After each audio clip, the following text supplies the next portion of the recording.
Naitwa Atufigege Mwakiagi, ni meneja wa bodi ya korosho mkoa wa Tanga. Mkoa wa Tanga kwanza bodi ya korosho ni taasisi ya serikali ambayo ina jukumu, imeanzishwa kwa mujibu wa sheria namba 18 ya mwaka 2009 na kanuni zake za mwaka 2010. Tumepewa jukumu la kusimamia zao la korosho nchini Tanzania.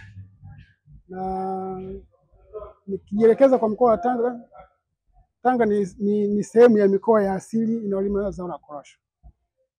Tuna mikoa mitano ya asili na kwa kiasi kikubwa korosho inalimwa kusini mwa Tanzania, mkoa wa Mtwara, Lindi, Ruvuma pamoja na Pwani, lakini mkoa mwingine wa tano ndio mkoa wa Tanga. Sasa nikijielekeza kwa ajili ya maonyesho mwaka huu, sisi kama tawi katika bodi ya korosho tuna jukumu la majukumu yote ya bodi ya korosho tunayafanya katika mkoa wa Tanga, kwa maana ya kusimamia zao la korosho kuanzia shambani kwa wakulima pamoja na wadau wengine wote ambao wapo katika tasnia ya zao la korosho. Tunasimamia kuanzia kutoa elimu kwa wakulima, lakini na elimu mbalimbali kuhusu ugani, kilimo kinafanyaje, kanuni bora za kilimo cha korosho, lakini pia na mifumo mbalimbali ambayo imewekwa kwa ajili ya zao la korosho ili mkulima wa zao la korosho anufaike na mifumo ambayo imewekwa kwa ajili ya kumsaidia na kumnufaisha mkulima wa zao la korosho nchini Tanzania. Kwa hiyo tunasimamia kilimo, tunasimamia masoko, lakini pamoja na ubanguaji kama sehemu ya fursa ambazo ziko katika zao la korosho.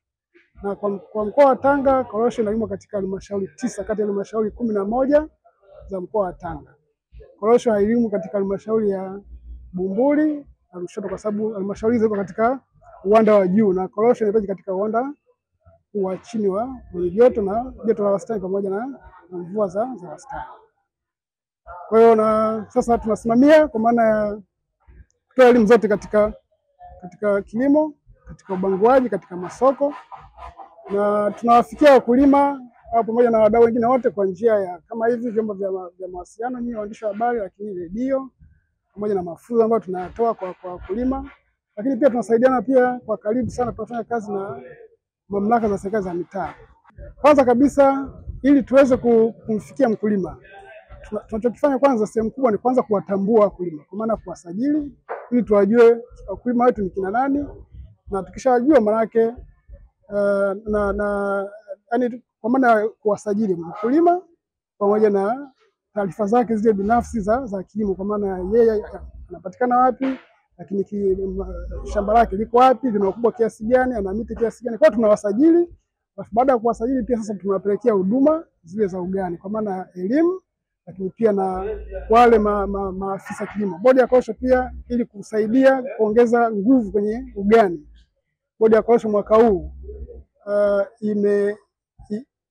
imewachukua vijana katika mpango ule wa jenga kesho iliyo bora nchi nzima, imechukua vijana wa BBT 500 na sisi katika mkoa wetu wa Tanga tumepata vijana 24 na wamepewa katika maeneo ya kata, katika ngazi za kata. Kwa hiyo kule wanasaidiana pia na maafisa kilimo wa halmashauri ili kuhakikisha kwamba huduma za ugani zinamfikia mkulima, ikiwepo na elimu lakini pamoja na huduma zile za kiugani.